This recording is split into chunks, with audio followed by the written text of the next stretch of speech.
নমস্কাৰ সকলোকে প্ৰথমতে সুপ্ৰভাত আৰু ৮টামান বজাৰ পৰা গোটেই ৰাতি কাম কৰা হ'ল আৰু এতিয়াও পোহৰ হৈ গ'ল মানে 4টা বাজিলে গোটেই ৰাতি এই ধৰণে কাম কৰি এতিয়ালৈকে কাম শেষ হোৱা নাই আৰু কিমান সময় লাগে কোনো গ্যাৰান্টি নাই আৰু আজিতো শুব নোৱাৰিম চাগে কাৰণ আজি আকৌ নতুন দিনলিপি বনাই থোৱা আছে সেইখিনি কাম কৰিবলৈ বাকি আছে তোমালোকে ভাবি আছা নেকি ব্যৱসায় কৰিম বুলি বা বিভিন্ন ক্ষেত্ৰত তোমালোকে ব্যৱসায় কৰিম বুলি ভাবিছা নেকি আৰু যদি ভাবিছা ব্যৱসায় ক্ষেত্ৰখনত যদি তুমি সফল হ'বলৈ হয় তোমালোকে কি ধৰণে কাম কৰিব লাগিব তো মই তাৰে এটা তোমালোকক উদাহৰণ দিওঁ মানে বহুতে ভাবি থাকা চাগে যে যজ্ঞ কনষ্ট্ৰাকশ্যনৰ যজ্ঞজ্যোতি বৰা বহুত বেছি সকলো ধন টকা পইচাকে আদি কৰি বা সকলো ফালৰ পৰা ছাকচেছ বহুত আৰামত থাকিব পাৰে তো তাৰে মই লাষ্ট 24 আৱাৰ্ছৰ বিষয়ে তোমালোকক অলপমান কওঁ যে যোৱা 24 ঘণ্টাৰ ভিতৰত মই কি কৰিলোঁ মানে 6 তাৰিখ মানে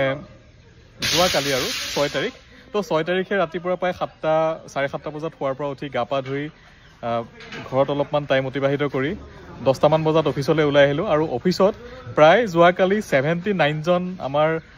79টা পাৰ্চন মানে চিভিল ইঞ্জিনিয়াৰ হওক বা বিভিন্ন ক্ষেত্ৰত বহুত মানুহে লগ কৰিবলৈ অহা অকল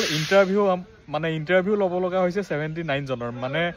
ৰাতিপুৱা যে অফিচত গৈ 10টা বজাৰ পৰা প্ৰায় সন্ধিয়া 7টা 8টালৈকে তাতে ইণ্টাৰভিউ ল'ব লগা হৈছে তাৰ বাদেও বহুত বিভিন্ন ধৰণৰ মানুহ আহিছে তেওঁলোকক লগ কৰিব লগা হৈছে আৰু তাৰ পৰা বাহিৰে ইয়াতে দেখা পাইছা মানে আমাৰ যিবিলাক মেটেৰিয়েলছ আহি আছে বাহিৰৰ পৰা চ' মেটেৰিয়েলবিলাক আনলোডিং হৈ আছে আৰু যিবিলাক আমাৰ গোটেই অসমতে প্ৰায় 1000ৰ ওচৰা-ওচৰি কাম চলি আছে কামবোৰ ঠিকেই চলি আছে নে নাই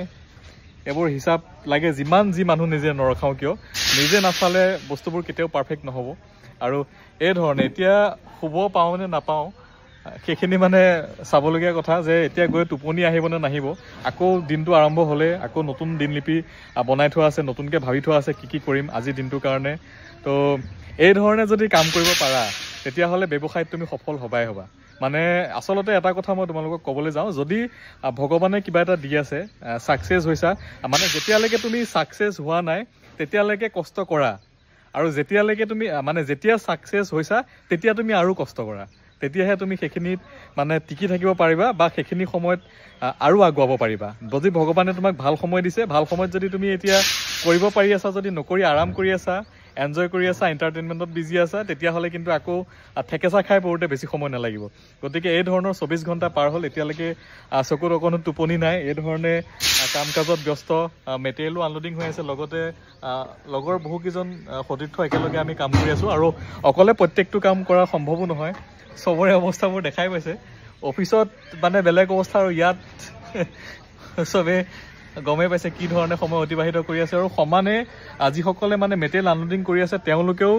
যোৱাকালিৰ পৰা মানে 2টা বজাৰ পৰা সমানে তেওঁলোকে কষ্ট কৰি আছে এখন গাড়ী আনলোড কৰি হোৱা নাই আৰু এখন গাড়ী আনলোড কৰিবলৈ আছে আৰু ৰাস্তাত আৰু 2-3খন গাড়ী খাৰা হৈ আছে আৰু এই গোটেই বস্তুবোৰ মেনেজমেণ্ট কৰি প্ৰত্যেকটো কাম পুংখানুপুংখভাৱে কৰি ইমান কাম মানে একো ভুল নোহোৱাকৈ কৰাৰ উপৰিও ইয়াত যিমানবোৰ মেটেৰিয়েল আছে মেটেৰিয়েল চোৱা চিতা কৰা নিজৰ কাম চোৱা চিতা কৰা এই গোটেই বস্তুবোৰ এবাৰ কল্পনা কৰি চোৱা এনেকুৱা যদি তোমালোকে এই ধৰণে কাম কৰিব পাৰা তেতিয়াহ'লে নিশ্চয় যেনেকৈ মোক যদি ভাবিছা সফল ব্যক্তি বুলি তেতিয়াহ'লে তোমালোকো এদিন এই ধৰণে সফল হ'ব পাৰিবা আৰু এইটো দি মই তোমালোকক উৎসাহিত কৰিব খুজিছোঁ যদি তোমালোকে মানে ভাবি আছা যে